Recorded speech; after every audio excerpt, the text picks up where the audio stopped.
Halo saudaraku semua, apa kabar? Saya harap kalian baik-baik saja di sana. Ya ampun, saya lebar sekali. Astaga, ampun nih. Saya sampai tidak kenal saya punya diri di depan kamera nih.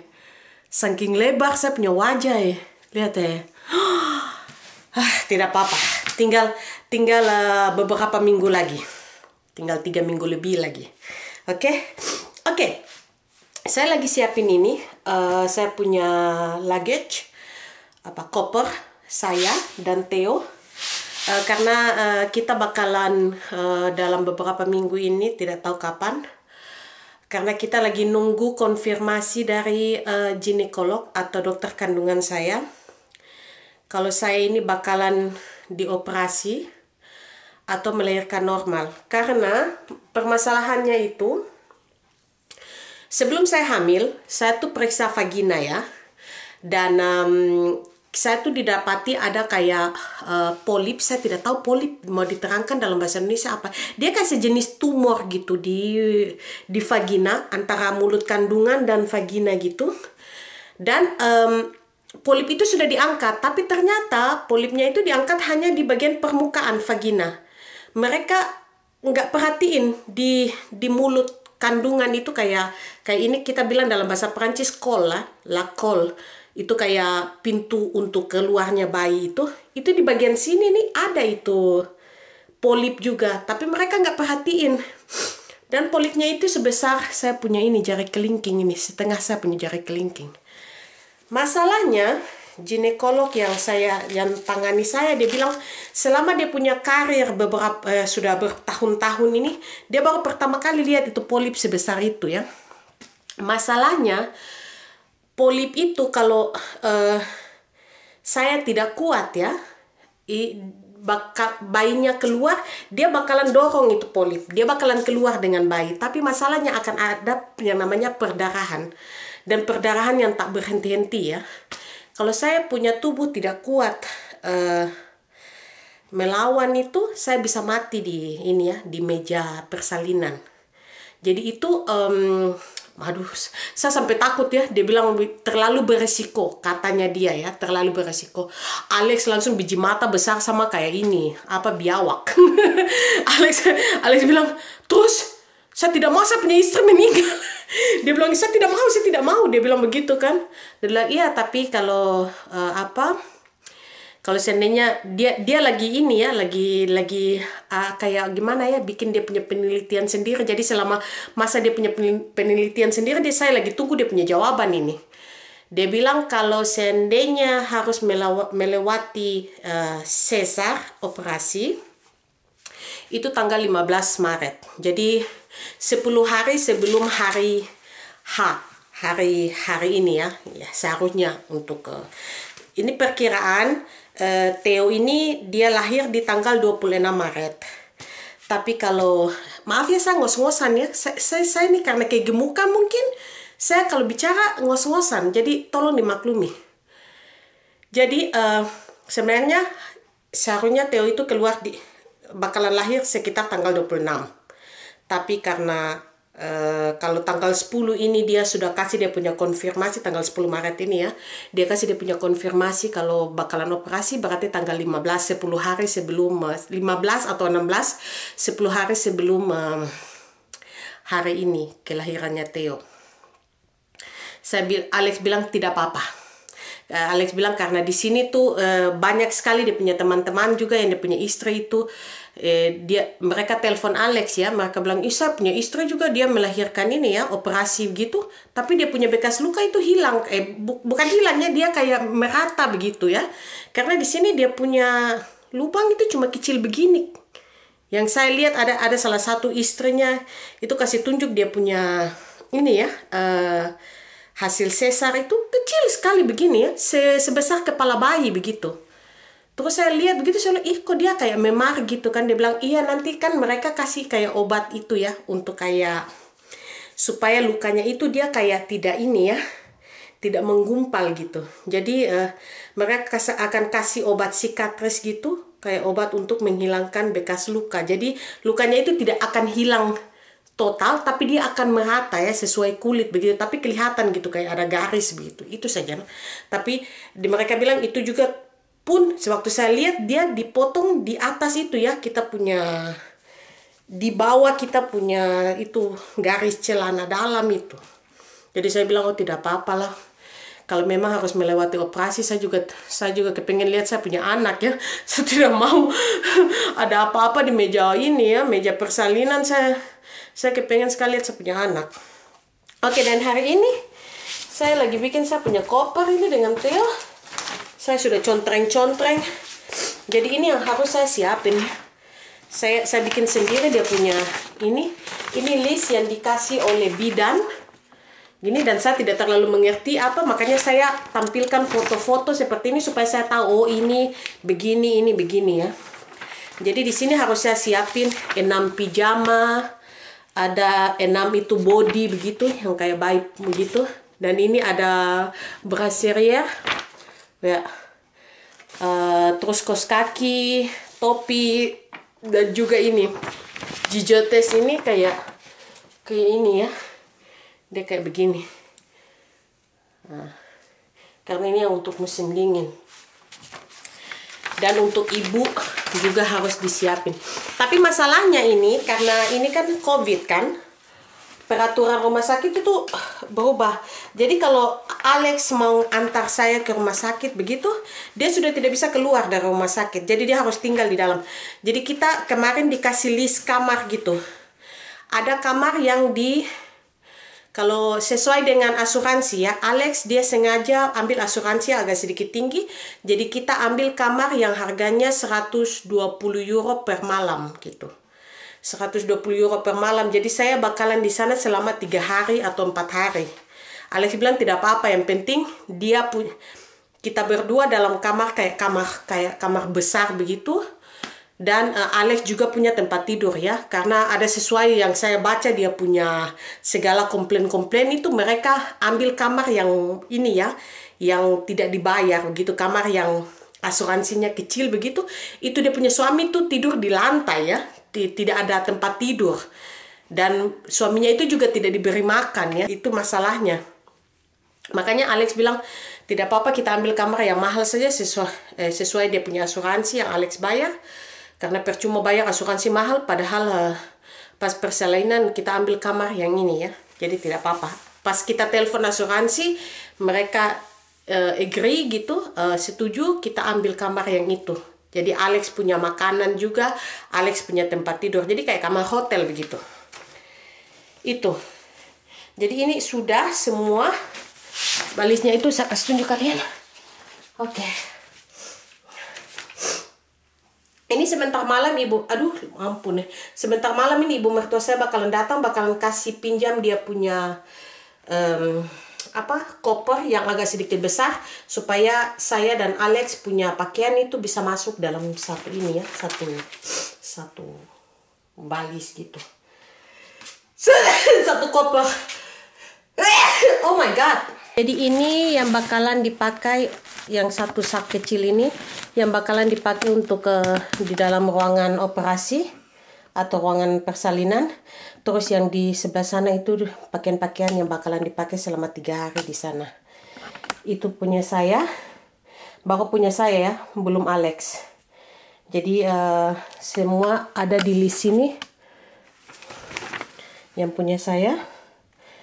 Jadi harus disiapin semua sebelum ke rumah sakit. Tinggal sekarang saya bakalan bersihin kamarnya. Kamarnya sudah bersih. Tadinya kalau sebelum saya kasih bersih ya ada beberapa bulan kemarin itu waktu saya kasih bersih ini berantakan sekali ya. Tapi ini sudah bersih. Tiap hari saya pastikan untuk pakai penyedot bersihin pakai penyedot debu, jadi tidak ada debu sama sekali. Dan sekarang saya bakalan ini pasang dia punya stiker dan segala macam TTB-nya, dia punya bakalan saya pindahin ke kayak ini. Saya akan bakalan pindahin di kamar sebelah dulu untuk sementara, supaya saya bisa kasih bersih dia punya kamar ini ya. Oke. Dan ini juga karena saya bakalan pasang dia punya, saya tahu masih beberapa minggu lagi, tapi kan saya tidak tahu saya punya kondisi akan bakalan jadi bagaimana di 2 minggu ke depan. Jadi ini selama saya masih kuat-kuat, saya bakalan mulai ini kasih kayak benahi dia punya kamar, supaya pas hari hanya pas dia balik dari rumah sakit, setidaknya kamarnya sudah bisa dipakai ya, gitu. Oke, ini juga bakalan ke rumah sakit dengan kita karena ada di dalam listnya ini. Oke, saya tutup dia punya koper dulu. Oke, kopernya Theo sudah lengkap. Kemarin saya taruh sabun, handuk, apa semua. Ternyata waktu saya pergi untuk ini pertemuan untuk konsultasi kamar dan segala macam, itu dia punya perawat di sana bilang kalau boleh nggak usah bawa sabun, nggak usah bawa handuk untuk Theo ya, karena nanti mereka pakai handuk sabun yang ada di sana ya, untuk nanti karena mereka yang bakalan kasih mandi, bukan saya. Oke. Jadi nyonya besar habis operasi. Saya ini kayaknya sudah siap ya, kalau harus dia telepon saya punya dokter kandungan, kalau dia telepon saya dan bilang kamu harus datang tanggal 15 untuk operasi, saya siap ya. Tidak apa-apa. Oke Theo, kopermu sudah selesai. Tinggal koper saya dan Alex. Lihat dia punya kakek ini. Anak belum besar lagi, dia sudah beli ini ya, untuk dia punya mainan. Oke, waktunya bersih-bersih.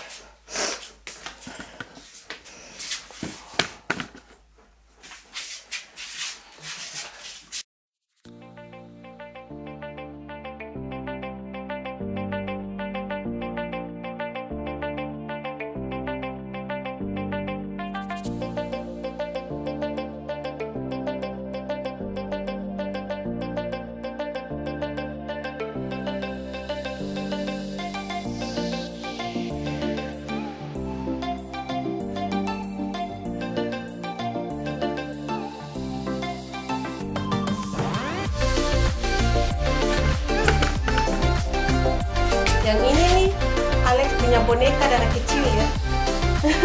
Masih terselamatkan. Ini saya ambil di rumah nenek.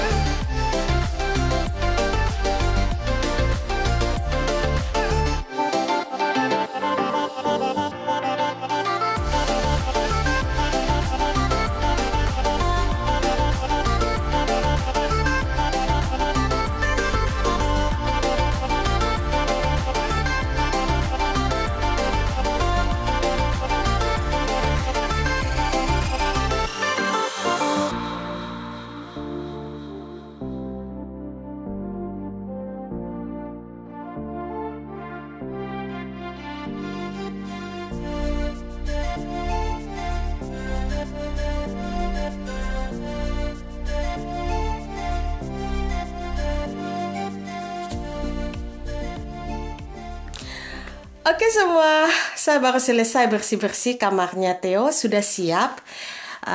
Jadi ini sudah kayak 99% ya. Nanti tinggal ditambahin dekorasi-dekorasi lain kayak lampu apa. Itu yang di bagian atas itu sebenarnya saya mau taruh itu ya, kayak lampu yang ditempel gitu. Nanti dia nyala di atas itu, tapi saya belum sempat beli. Nanti aja, budget masih parah sekali. Oh ya, tadi lagi bersih-bersih, saya tidak sadar kamera ini kalau lagi sudah terlalu lama nyala, dia off sendiri ya, otomatis gitu. Oke, kalian mau lihat?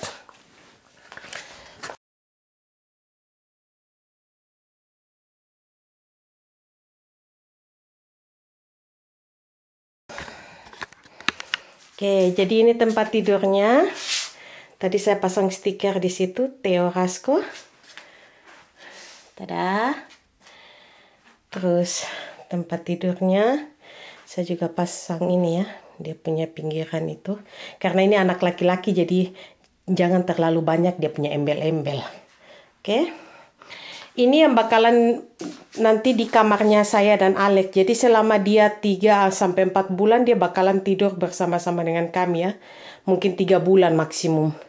Dia bakalan tidur di samping saya. Setelah itu dia harus tidur sendiri di sini. Boneka-bonekanya yang ini sebenarnya tempat sepatu. Tapi saya akan modifikasi dia di dalamnya itu nanti setiap permainannya dia bakalan taruh di dalamnya. Hanya di bagian atas sini saja sepatunya. Tapi di bagian bawah situ ini kayak gini saya bakalan taruh dia punya mainan. Dia punya itu kuda goyang. Ini saya tidak pindahin ya karena sangat penting. Saya tidak mau taruh di mana-mana. Ini semua yang bakalan ke rumah sakit. Ini kalau sudah selesai mandi, bakalan ganti baju di sini. Dan itu dia punya sabun-sabun itu, bedak, sabun segala macam. Nanti sabunnya itu bakalan masuk di kamar mandi, karena dia bakalan mandi di kamar mandi. Dan yang ini kemarin saya beli. Ini tuh, bentar ya.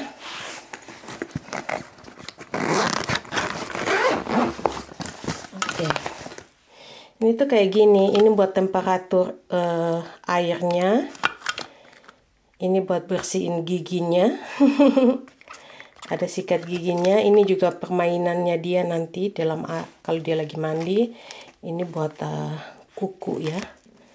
Ada gunting, ada dia punya bros untuk rambut, sisir segala macam. Dan ini buat keluarin hingusnya. Semua lengkap dalam satu paket gini. Oke, jadi itu. Dan itu adalah stiker yang saya pasang tadi. Oke, buka sih. Nanti saya pasang lagi. Stiker-stiker kayak gitu. Dan ini adalah hasil buatan bapaknya. Dia punya surfboard yang sudah rusak. Dipasang di sini. Jadi hiasan buat kamar anaknya. Sudah, itu aja. Dan juga sebelum saya menutup saya punya video ini, saya minta bantuan doa kalian buat saudara-saudara kita yang ada di Ukraina, terutama orang-orang Indonesia, seperti Dona, teman saya.